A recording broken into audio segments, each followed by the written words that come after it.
Hi, and welcome to the Bill McIntosh Show. I'm your host, Bill McIntosh, and I'm really super excited about today's guest.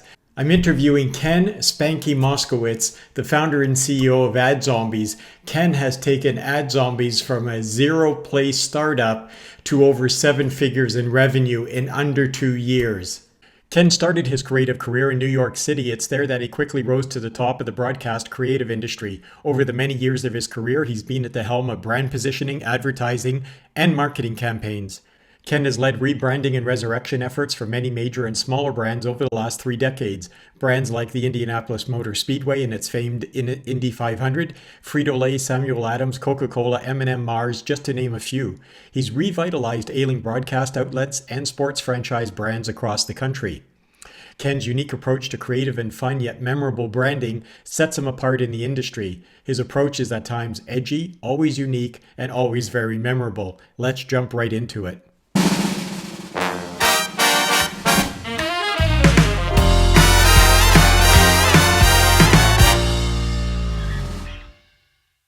Bill, Kinda learn as I go. a lot of people plan and plan and plan and Yeah. never execute. Yeah. An imperfect plan is better than not executing. So Yeah. I think the biggest challenge for most people is they try something and they don't get traction right away. And Right. so what they do is they go, oh, this sucks, it doesn't work, and they move on rather than thinking about, oh, what did I do wrong on this platform, or what could I have done different? One of the mistakes that I made yesterday, because I was working on several pieces of content and I wasn't paying attention to the platform Right. and wasn't respecting the platform unintentionally. Yeah. And I published something on LinkedIn without, I literally copied what I had written for Facebook, Okay. pasted it, and didn't think, oh, wait, I'm on LinkedIn. This needs to be written differently. Okay. And when I did it, it got zero engagement, zero traction, which is not normal for me. No, sure. And I realized that it was the format of the text, of the way Yeah. I wrote it, Okay. because different platforms have different voices. So you have to be respectful of the voice of the platform. Right. And Do you and have every different platform has a different- audiences, Ken, on both platforms? Absolutely. Okay. The audience. So think about the audiences that follow. And I love this.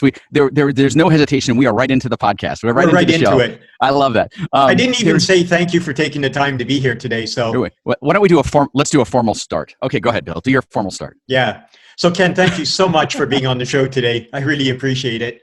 And let's just jump right in, buddy. I want to get people watching this as much value as possible from your wealth of experience and knowledge. So for those of you just jumping into the Bill McIntosh show, we started the show officially 2 minutes ago. So that's, or maybe longer. I'll sort all this out in editing. Don't even bother. Just publish it as is. You see, and that's another thing that Bill, a lot of people do that. They will try to edit things to perfection. Right. A version 1 is better. And let me explain what I mean by that. Okay. The reality is that a lot of people are so hung up on perfection, right, that they miss the greater opportunity. Right. And you don't want to miss the greater opportunity, obviously. So you would agree then that this is my feeling, Ken, that authenticity will trump perfection every time. And if we're being authentic, we are genuinely not perfect. So, all the, all the blemishes and pimples and all the rest of it is not a bad thing anymore on social media. I think people have come to expect it. I mean, look, I'm sitting in my backyard. Behind me is my bedroom. My smoker is over here.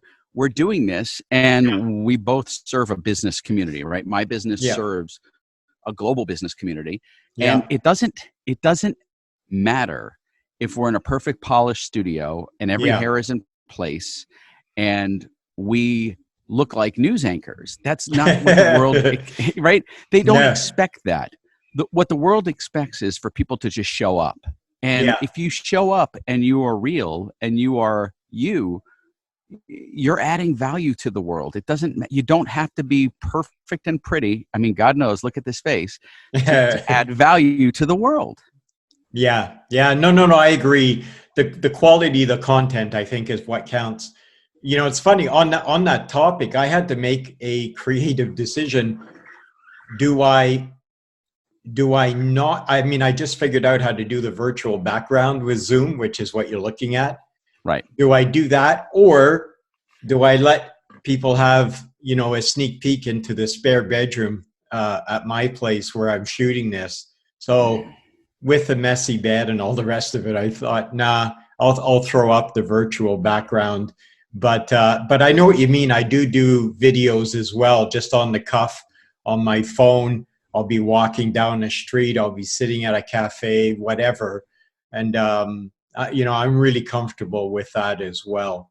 I think there's value in presenting something that's not visually distracting, Yeah, but at the same time, the value is in the content, yeah, which is coming from the actual conversation or whatever it is that you're doing. So I right. think people tend to think too much about it rather than getting stuff done.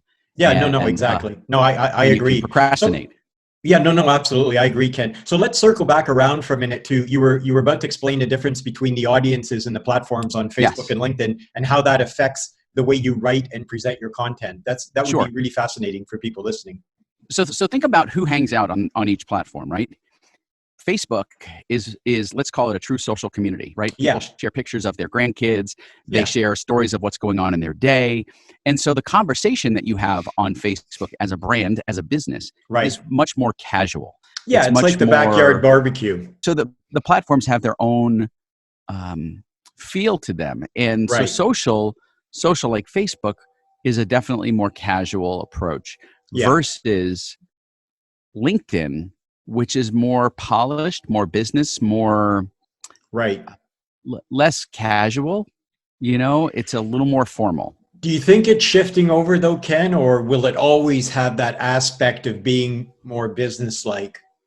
It depends on the audience that's picking up your content. And Right. here's what I mean by that. I'm very attracted to casually written content. Right. I see formal and I think it's corporate BS, and my brain says ignore it. Right? Yeah. That's me. That's Yeah. probably because I have ADD. It's probably because I was dropped on my head as a kid. But the reality is that content doesn't speak to me. Yeah. Now, I'm the same. right, but that's not the same for everyone. I No, have a no, of friend, course. right? I have a friend who's incredibly corporate, very polished, very structured, and the stuff that I put out, he goes, "God, who would read that? That's so like that's fine." Yeah. But but the reality is we have different flavors, right?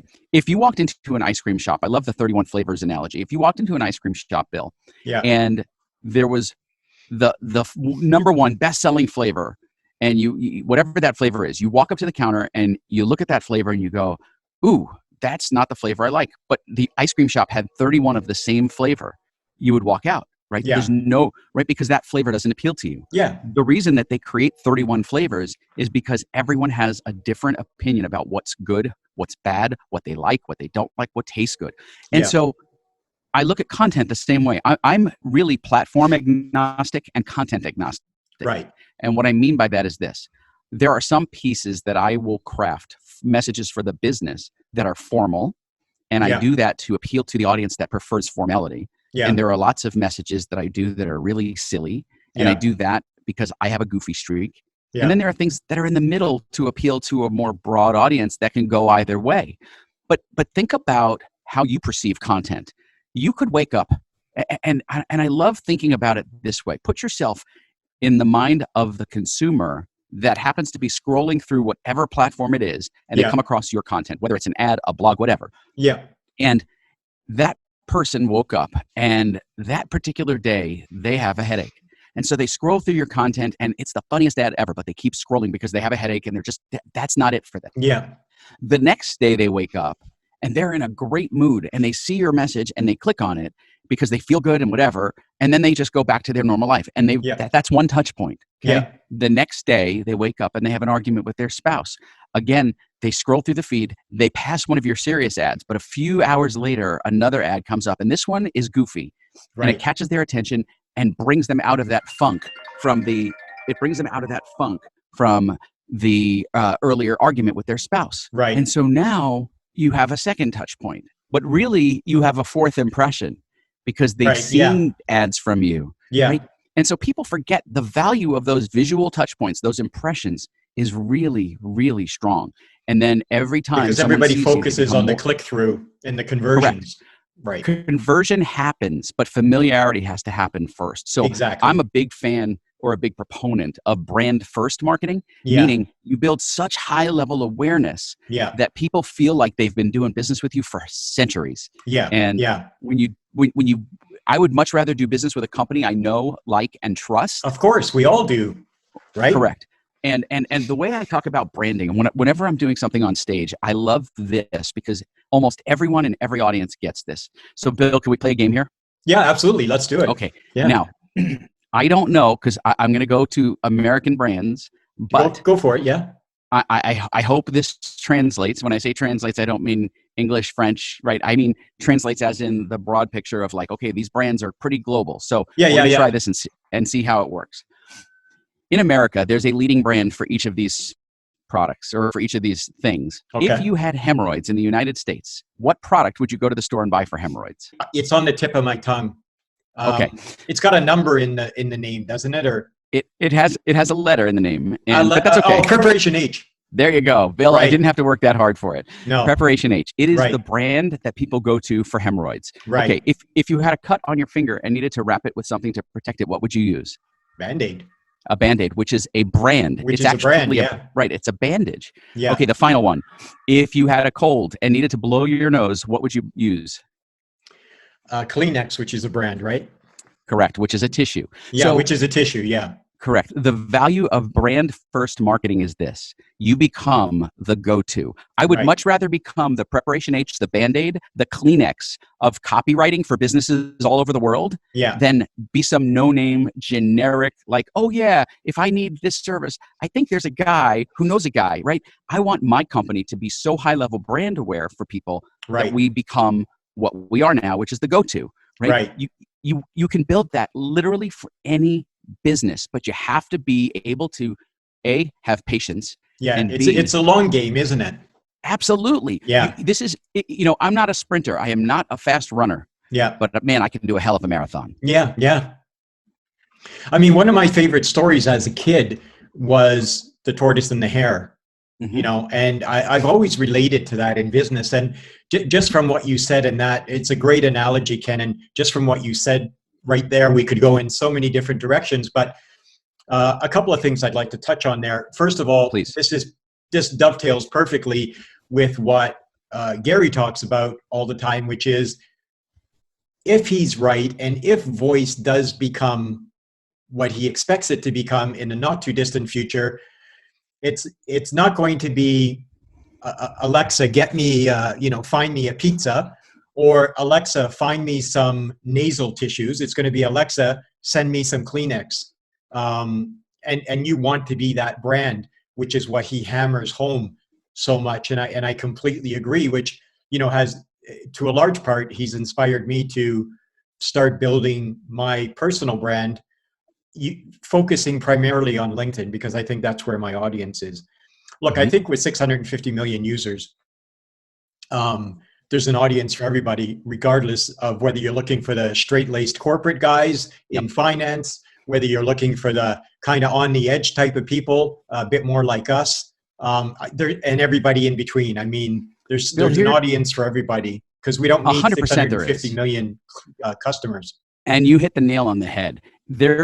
So it drives me nuts when people say, well, my audience isn't on LinkedIn. Well, guess what?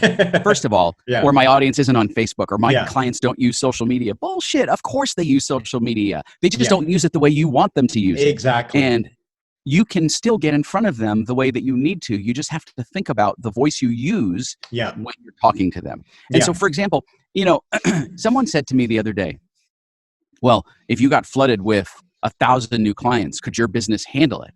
Well, my business can handle it. It's a scaled business. However, for a small business, for a solopreneur, a single person business operator, right? And there's a lot of them today. There is. You need 10 clients. I think we're going to see a lot more in the not too distant future. Absolutely. 10 clients, 20 clients, and you're at capacity until you've built systems and processes to handle scalability, right? Yeah. And so you don't need 1,000 clients to grow a successful, financially secure business. You might need 10. You might need 20. Yeah. And so people look at this and go, well, my audience isn't there. And I apologize. It's early morning here in Arizona. And of course, the sun is right on my left side. And no, it's fine. I'm blinding you because I'm giving you my almost bald head. It's all good. It's all And good. so the audience is there, Yeah. and you don't need a huge audience. You just need the right audience to see your message. Yeah. And Yeah. and so my approach is with brand first, and any business, by the way, Bill, when I say this, I mean this with such in my heart conviction. Right. Any business can build brand first awareness to grow their sales and fuel their growth long term. You just have to get out of your own way. Yeah. And here's what I mean by this. I cannot tell you how many business owners, and we service 15,000 businesses worldwide. Yeah. And I can tell Phenomenal. you, I see some of the creative briefs that come into our system. And when I see them, I laugh because they say, we love the creative you use, but that won't work in our industry. I need this, this, and this, and this, and this. Versus let our team figure out some new ways of attracting your customers, because you've already told us what you're doing isn't working. If what you're doing isn't working, people, please, Bill, I can't express this loud enough. I would yell if I wouldn't piss off my neighbors. Get out of your head about what messages resonate with your customers, because I'm going to share with you a story that, and this happened about 2 years ago. Okay. My business partner, Brandon, and I were sitting down, and I said, Brandon, look at this new ad I just spun. And it's a top of funnel ad, meaning it's, so for anybody who doesn't understand what this is, let me explain top of funnel real quick. Yeah, please do. Top of funnel is an ad that's served to an ice cold audience. They don't know you. They don't like you. They've never heard of you. Right. And you're just basically, they fit a profile, and you hope it's the right profile, right? If your targeting is right, you're getting it in front of the right people. Yeah. And so I created this ad, and we call it the clown ad. Okay. And it's an ad with a clown, a little bit bloody, sneaking up on a little boy in a field. And the ad says, what's the number one word marketers struggle to find? Help. And it talks about how we can help them, right? So very, very weird, quirky, simple. Yeah. Brandon memorable. Hated the message. Very memorable. Yeah. He hated the message. He's like, this ad's, no one's going to watch this. This is going to be terrible. Like, I don't know why we're doing it. It's going to freak people out. Yep, absolutely. Guess what? Yeah. One of the most successful top of funnel ads we have today. It's been running for 2 years to cold audiences. Wow. And 3 million people have seen the ad. We get thousands of likes, shares, comments. And so here's the thing. We get shares, likes, and comments, which, again, in the algorithm, think of how an algorithm works. You are connected to 200, 300, 500 people, whatever your social sphere is, right? Yeah. And if you like or comment on something, you've now opened up the ability for your friends in your immediate circle to see what it is that you've liked. Yeah. It's like throwing a pebble in the water. It creates these ripples, right? You're the pebble. That touch point on LinkedIn, on Facebook, whatever it is, allows somebody else to see it. Now, that person that gets to see it may not be your target audience, but that's okay, because they saw it and they go, ooh, I hate clowns, but I'm going to share this with my friend Joe. Joe happens to own a bakery. Yeah. You don't know that, but guess what? You didn't pay for that touch point. And that's where business owners waste brain power trying to isolate just the perfect audience rather than letting the algorithm do its work to find your initial audience. Let them share. And if you create content that's memorable, that people like, that's fun, engaging, people will share it. And guess what happens when they share it? You find new customers. Right. Interesting. So do I understand this correctly, Ken? Are you saying people overthink the whole, find your perfect ideal avatar and really niche down, super hyper focused? Are you saying that only works to a degree, but don't overthink it because the algorithm will eventually figure it out for you? So there's a difference between niching down for who you super serve and targeting. Okay. And so I look at targeting. I like to go broad and let the algorithm find the target audience. You got to remember. So especially top of funnel. Yes, but I have a different audience, Bill. So what I do, I don't recommend to everybody, and here's why. So let me qualify this. Okay. Because I have a SaaS product, Zombies as a Service. Yeah. Sorry. Yes. Good. Sorry. Let me resist. Because I have a SaaS product. I'm a big Walking Dead fan too, by the way. Thank you. Yeah, the show Jump the Shark, though, years ago. And if you don't know what Jump the Shark means, Google it, okay? Okay. And I think that's for your audience. It's a reference to Happy Days and Arthur Fonzarelli. And if you don't know who that is, Google it. Okay. All right. So, boy, I'm going deep on the references this morning. So here's what I mean by first of all, I think a lot of people are coaching businesses to niche down, to go really isolated and narrow, and that's fine until something like COVID-19 happens. And here's Right. what I mean by that. There are a lot of people. I have a friend right now who works with nothing but restaurants. Oh yeah, sure. Lost every client in a week. Boy, Yeah. niching down has its benefits because you become an expert in that. It also has its disadvantages because when a catastrophe like this occurs, Right.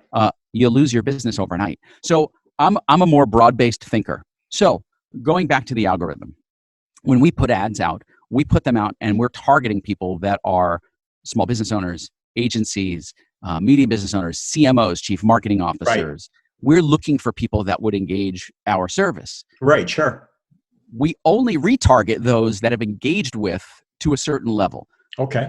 By the way, a lot of people waste dollars chasing people who have been 3-second video viewers. Now,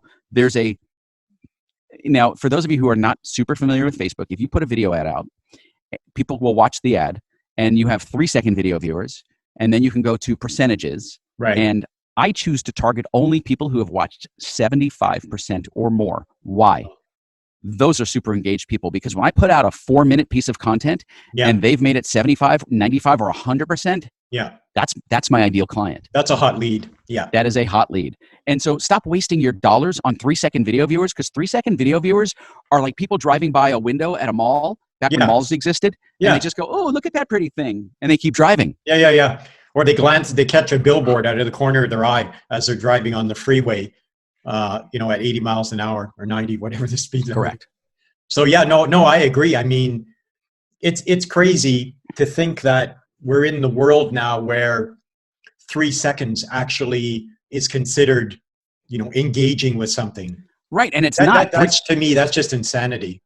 Right. 3 seconds is a sneeze. Yeah. It's a sneeze. Yeah. They could have got distracted by something for that 3-4 seconds, off to the side and not even looked at your ad. So no, I'm completely on board with you on Bill, that. I'm going to put you on the spot this morning if I can, and I'm sorry if I did it. And feel free to edit this out if you feel like it's necessary. I would love, as soon as we're done with this, if you could send me the audio of this, because I would love to share this with my audience as well, because I'm thinking about all of the things that I'm sharing with you, and I know I talk to the audience all the time about this stuff, but this is a different format. You're a different voice, and I'm saying things in a different way that maybe the audience will hear differently. And that's another.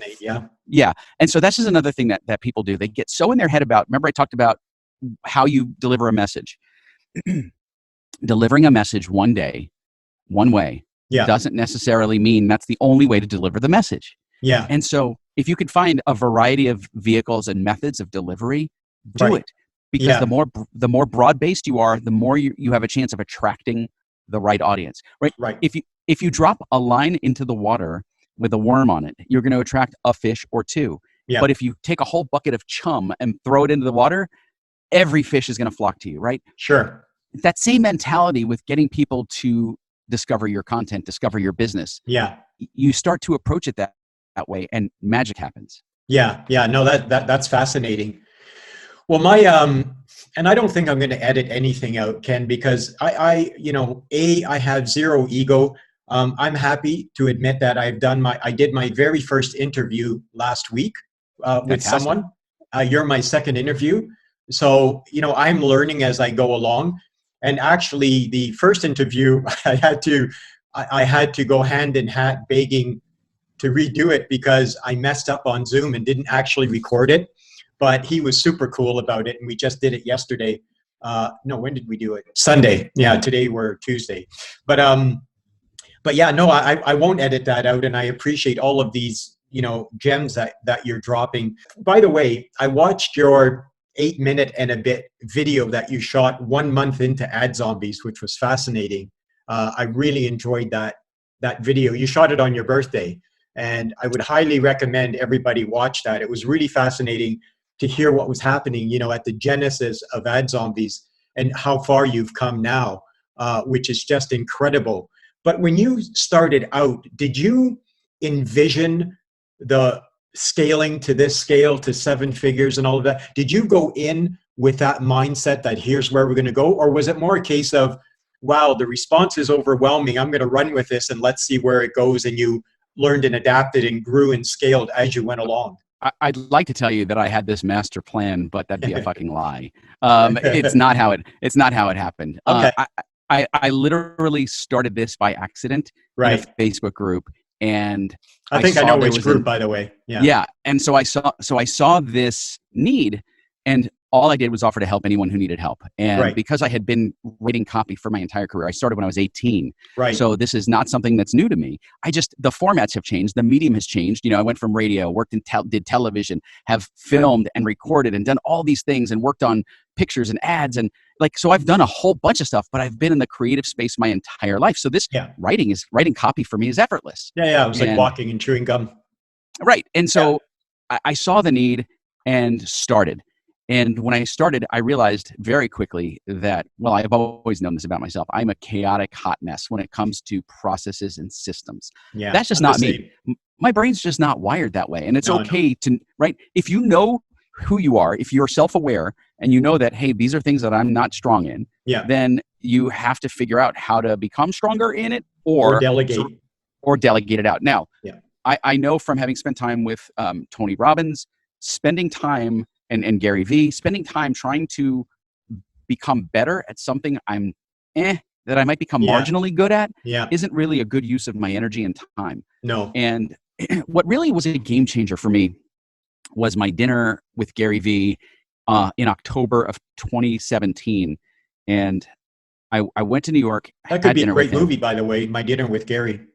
My Dinner with Gary, coming soon to a Netflix subscription near you. Yeah, for those who didn't get the reference, I was referring to My Dinner with Andre, an old classic, but a lot of the audience may be too young to even remember that film. But yeah, anyway, or Breakfast with Maury. So went to dinner, and Gary gave me the single best advice I think anyone has ever given me. He looks at me and he goes, Spanky. He calls me by my nickname. He goes, Spanky, you're creative. You're not an ops guy. You need like an ops guy yesterday. And in your social sphere, you've got at least 5 people that have built an 8 or 9 figure business and have scaled it.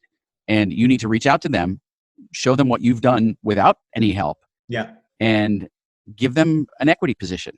Just give them an equity position in the business. And so I'm like, wow, okay. So it was a 20% equity. So I literally gave up 20% equity in the business to find the right person. Now, the next challenge was, okay, I've got 5 people. Who are those 5 people and who's a good fit? Right. And by the end of that weekend, so that dinner was on a Thursday night. And it's funny, you have moments in your life that you can see so crystal clear and remember every detail of. Yeah. And that dinner, I remember every detail of. And so that night I went back to my hotel, called my wife. We spent 90 minutes on the phone talking about who this person is. And we came up with a list. And then by Sunday, I had that list narrowed down to 3, my top 3 picks. Okay. And I started emailing to schedule meetings. Right. And on Tuesday, I had street tacos and margaritas with Brandon. Yeah. And Brandon already knew what was going on because he's a friend. Yeah. But I'm like, Brandon's already built and scaled a company and I know him. This should be pretty easy to do. Right. And we had lunch, we had a conversation, and he's like, yes, let's do this. And now Brandon has partnered with me on a couple of other things because we work well together, and operationally he has zero creativity. Right. Like he is just not a creative, and he admits that. Well, the two things rarely go together. Wouldn't you agree? Nope. Yeah, they don't. It's like oil and water. They may blend around each other, but they never actually integrate. And so Brandon and I work really well together because I'm the dreamer, I'm the visionary, I'm the guy who has all the ideas, and then I say, here's what I would like it to look like, and then he engineers how to make it get there. Yeah, which is remarkable. Yeah. No, that's amazing, and I'm always really happy to hear these partnerships or collaborations that have, not happy endings because it's still ongoing, but it hasn't ended in disaster, which is often the case. I've had a couple of bad partnerships, and I guess if I had to narrow it down, it all came down to, in the end, feeling like I was doing 90% of the work for 50% of the money or whatever the arrangement was at the time. And so it's a huge decision to pick the right person. So clearly it worked out for you, so that makes a lot of sense. And another thing I wanted to ask you about as well, and by the way, do you prefer Spanky to Ken? Because I answer to both. Yeah, okay, I don't have a preference. Is it, by the way, is the nickname after the Little Rascals? Yep, Our it gang? is Yeah. 100%. Yeah, I thought so. Cool. That'll be a story for another time, why the name fits. But one thing I wanted to ask you about is there is always, as you know, being in marketing online, we get flooded with ads all the time on Facebook about all these courses for sale. And the famous one is your step-by-step blueprint to success, and all that crap. And personally, my personal opinion is, from having gone down a lot of these rabbit holes over the last 3 years, most of it is crap. It's absolute garbage. And I think, unfortunately, with a predicted 7 million people losing their employment almost virtually overnight in the restaurant hospitality industry, just in the US alone, there'll be a lot more people looking for ways to start an online business. Do you think it's possible for someone to buy a course from whoever it is, even the best of the best, and learn how to successfully build a business? Or do you feel, like I do, there are many, many, many more ingredients that go into the mix that determines whether one is successful or not? Allow me to reposition the thinking on this, and maybe that will provide the answer. All right. I have a son who is 20 years old in his second year pre-med, as going into the medical field as a doctor. Okay. And he's in his second year of pre-med. And he's learning a lot. Applied bioscience, he's learning chemistry, he's learning all these really important things. Yeah.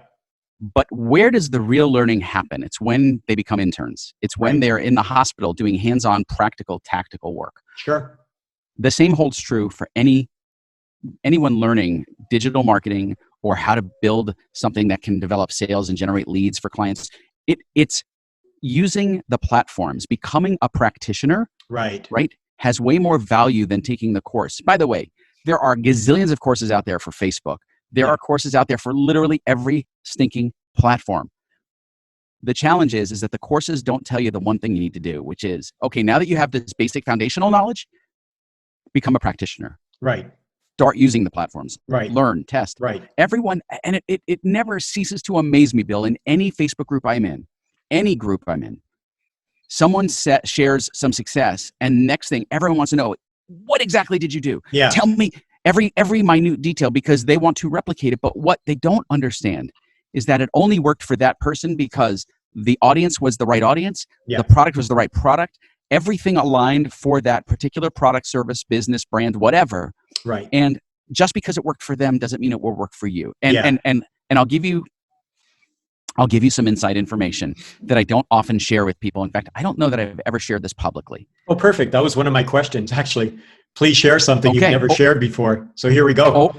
Over the last few years, I have had several high-level marketers. And when I mean high-level marketers, people who have built big e-com businesses, people who, like, if I mentioned their names, people in the marketing space would go, ooh, who have said, let me take over. Let me show you what we can do with ad zombies. Let me show you what we can do with your marketing. And on a few occasions, I've allowed 3 different people that are high level the ability to do this. Right. No one has ever been able to do what we do. Right. They've all failed miserably. And it's part of it is this. They come in with the mindset of, I'm going to build the funnel, I'm going to build the process, I'm going to build the system, and it's going to just churn customers. What they don't realize is that our brand has a unique voice. Yeah. Our brand has a unique style and approach. Our brand doesn't follow the traditional metrics and grid of here's how you get customers. Here's the top of the funnel. Now we're going to go to the middle. It doesn't work like that. Right. But they believe, because they've been taught the cookie cutter approach that these courses teach, that this works for everybody, and it doesn't. Right. So I'm telling your audience right now, Bill, every single person that can hear this, see this, and is watching this, I want you to just write this down. Okay. Do it yourself, test everything, and ignore what everybody else is doing. Right. Because you will find your North Star. And when you find your North Star, just keep aiming for it, because the moment you're distracted from that, the moment you divert your attention off that North Star, someone else is going to jump in because they're going to figure out how to do it. Right. Yeah. Yeah. No, that's awesome. That's amazing advice. That's amazing advice, Ken. I think, it's heartbreaking to me, actually, to see how many people waste money and time, money they can't afford, and time they can't afford, chasing all these shiny objects. And I know I'm speaking from experience because I was one of those people. And I finally just got to the point where I had to just say, F it. I got to ignore everybody. Yep. I got to figure out, now I figured out what doesn't work. Okay. I tried to look on the bright side.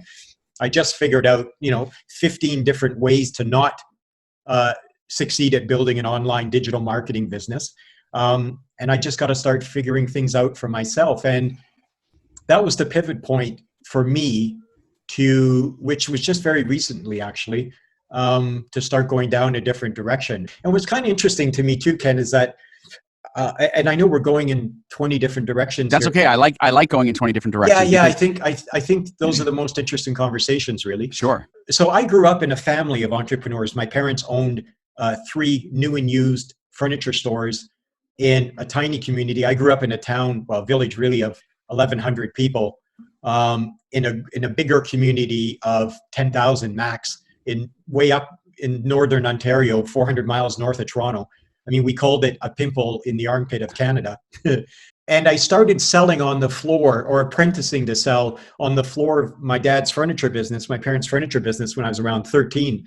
I realized as I got older how much I learned from my dad. I lost my mom. She died suddenly when I was 16, and my dad died just about a year and a half after that. So I didn't have a lot of time with my parents, but a lot of the lessons I learned, especially from my dad, who was like a master salesman, I realize now, even in this new online world, still applies. And one of the things he taught me is, do business with people the way you would like them to do business with you. Yep. Treat people right. They'll always be loyal. They'll always come back, which was true.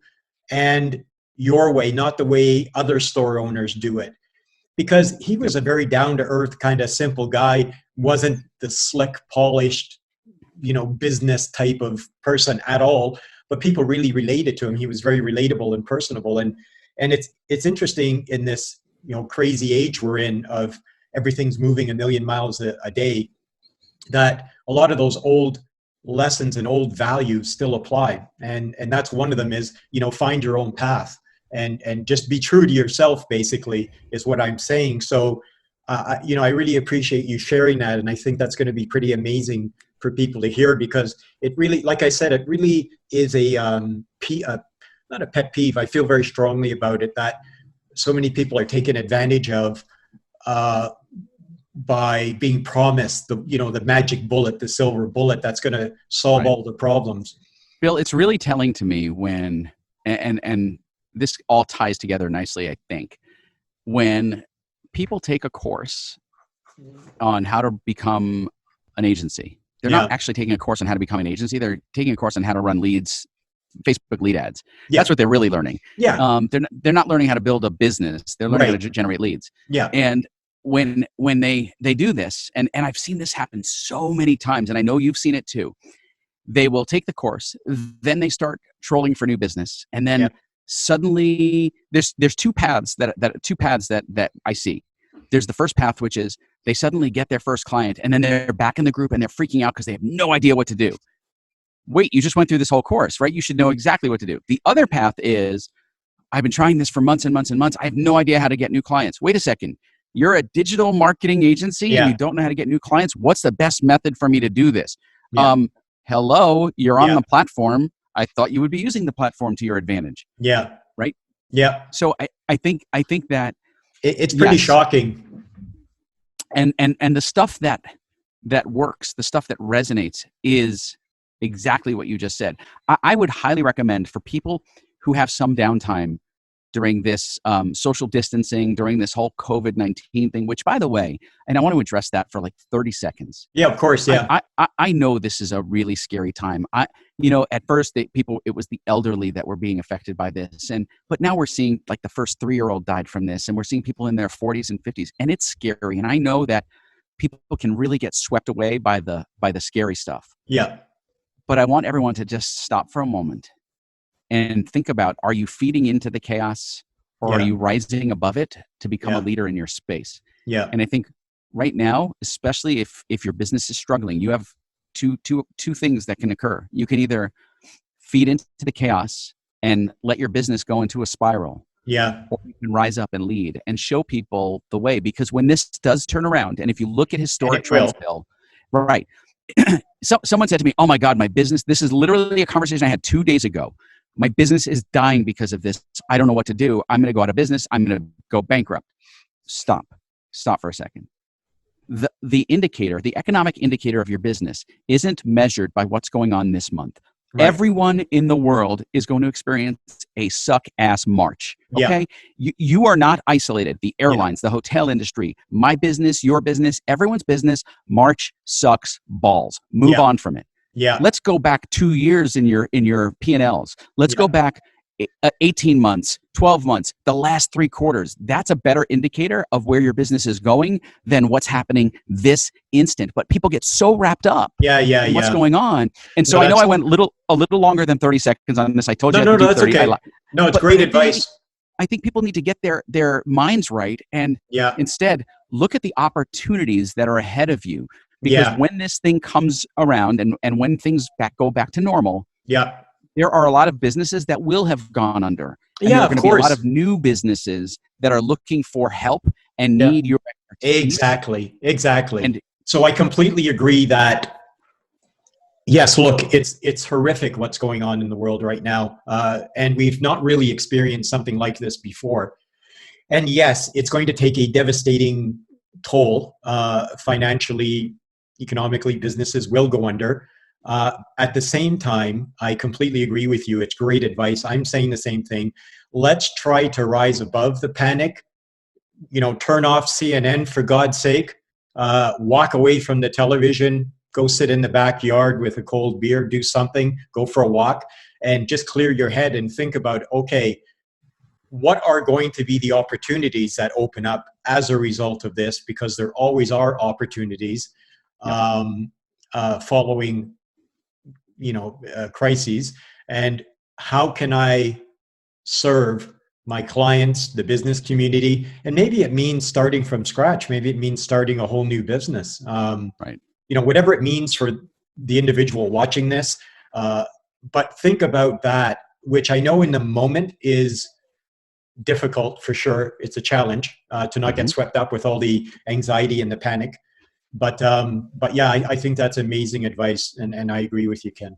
From this global catastrophe will come global clarity. You just need to take a breath and let it happen. And people think, oh my gosh, I'm not getting. Now look, if you survive this, and I don't mean survive this as in life and death. I mean survive this like as in you're still here, your business is financially hurt. But you survive this, you have an opportunity to help the world heal and recover, to help businesses come back to life. There are so many opportunities, and the people that are focused on the wrong thing, they're not going to be here to serve that global need. You will. No. And so keep that in your mind as you go. So didn't mean to divert us, but I wanted to get that in. Because look, it's the 800-pound gorilla in the room, right? We're recording this on the 24th of March. We're in the thick of it. And it is horrible. So I think we definitely need to address it, but at the same time, not just focus completely on the negative aspects of it. Correct. My thinking is when this is all over, the businesses who do survive are going to need new clients, new customers, sales, cash flow, and fast. And I think they may be more receptive than ever to some new approaches. And so for me, when I look around at the entire digital platform, what resonates most with me is LinkedIn. And so I figure that if I can, me personally, Bill McIntosh, if I can figure out and master to a reasonable degree LinkedIn and generating leads and sales using LinkedIn, that will be a service that will logically should be in demand. Does that make sense to you as an idea, as a strategy? Yes and no. Okay. And here's what I mean by yes and no. Yes, of course it makes sense to be in that space, and LinkedIn is a great platform. I prefer to be platform agnostic. Right. And here's why. One day LinkedIn goes away. Something happens. One day Facebook's going to go away. Something different's going to come along. Yeah. And if you're solely wrapped up in one platform and that platform dies, so too does your business. Right. And so I prefer being platform agnostic. I'm on Okay. Facebook, I'm on LinkedIn, I'm on Twitter, I'm on Instagram, I'm on TikTok. By the way, don't disrespect TikTok. Why? The I love platforms, TikTok. right? The platforms age up. And so when a platform comes in, so let's talk a little bit about how a platform evolves. Yeah. When Instagram started, Instagram was a way younger demographic, right? Yeah. When Snapchat started, we all remember when Snapchat started, the big scandal was kids were sending dick pics to other kids and they would disappear in a couple of seconds after sending crotch shots, right? Yeah. But the platform aged up and Yeah. suddenly moms were on it and dads were on it. And it changes. Same thing is happening with TikTok right now. Right now, 60%, I think it's 60%. I saw Rachel Peterson when I was speaking at Social Media Marketing World, and I was looking, and I'm trying to remember the data. So if I get the data wrong, somebody just Yeah. shoot a message and say, you're an idiot, you got it wrong. But 60% of the audience now on TikTok is 18 to 35. Wow. Right? So that's huge because it used to be just teenagers doing silly dances, and Yeah. now it's changing. So I think there's room on every platform, but if you become platform centered, Right. and your business is built Okay. on that platform, you're Okay. wholly setting yourself up for failure if Okay. that platform goes away. Okay. Well, thank you for that. I appreciate that feedback. No problem. I just feel like people get really focused on something and they go, "Ooh, this is the golden egg for now." Yeah. Right. No, that makes sense. I haven't gone through it yet, but I've downloaded Gary Vee's free deck on how to create. I think it's something like 50 different pieces of content from video, which is why, by the way, I record the videos, because that gives me a lot of freedom. I can use the video, I can extract the audio out, I can convert audio to text and make it an article or a post. There's all, an ebook, whatever. There's all sorts of things to do. So, and Bingo. spread that out over different platforms. Bingo. And Bill, that's exactly what we do. And I whenever I'm consulting, so another thing that has risen out of my business and the success of it has been like I started consulting with clients. And so suddenly I'm I have clients all over the world that I'm working with and helping consult with them on how to grow their business specifically. And one of the things that I can't hammer into them enough is you need to document everything. If we didn't have the social isolation going on right now, Troy, my video guy, would be here filming. Right. And we would take this footage, we would take this and create multiple pieces of content. We start with the long form, then we cut it into micro content. Right. We extract the audio, we extract the text, we turn it into blogs. We do all of that. And the reason is because this isn't rehearsed, it isn't scripted, it isn't something that has to be polished and perfect, but man, is there a shit ton of value in it. Yeah, absolutely. I haven't got a single question written down anywhere. I don't know, maybe I'm crazy. It's not that I wanted to come in unprepared, because you're someone I really value and appreciate and respect. It's just that I want to keep it real. I want to keep it very conversational. Right or wrong, that's what I feel with. Bill, you don't show up to a cocktail party with a list of questions for people you're going to meet. You just have a conversation. And that's when the best stuff happens. The best stuff happens when you're having a conversation with someone. So I think it was great. I'm thrilled that I had the opportunity to do this with you. I'm glad you asked. Lately, so where can people find you, Ken?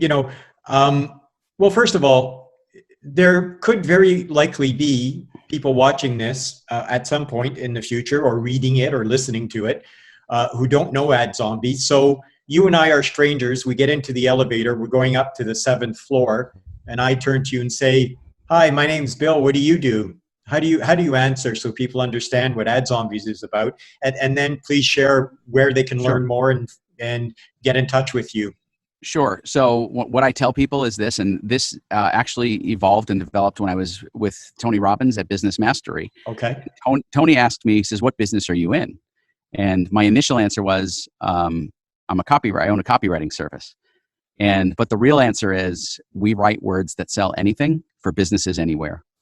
Cool. And that's what my business does. And so you can find me or my company at adzombies.com. That's ADZOMBIES.com. Or if you want to follow me on social, my personal social, all of my platforms are the same. Just look for @Spanky Moskowitz, SPANKY MOSKOWITZ. And that's across every social platform. I have them all the same for a reason, because it's a lot easier to find someone when they're all the same. Exactly, exactly. And I'll post links down below when I start posting this as well. Awesome, Bill. I look So, forward to seeing it, and of course, I'm going to share this with my audience as well. oh, that'd be amazing. Thank you, Ken. So once again, thank you for your time. And is there anything that I didn't ask that you wished I would have that you'd like to finish up with? No, what I do want to say is this, and this is to everyone who sees this, no matter what time they see it, no matter how far down the road they see it, Right. and that is every business goes through challenges, every business goes through tough times. It's how you respond during those times that determines if you come out of this on your feet Mm, or as an employee working for someone. yeah. Yeah. Very sage advice, my friend. Thank you. Yeah. Well, thank you so much, Ken. This has been amazing. I know entrepreneurs and want to be entrepreneurs everywhere are going to get tremendous value from this. So I can't thank you enough, my friend. Glad to do it. Okay, Ken. Well, listen, All right. all the best. Stay safe, stay well for you and your family. And Thank you. we'll all get through this. Yep, we will. I'll talk to you soon, Bill. Okay, buddy. Take Take care. care. Bye-bye. Bye.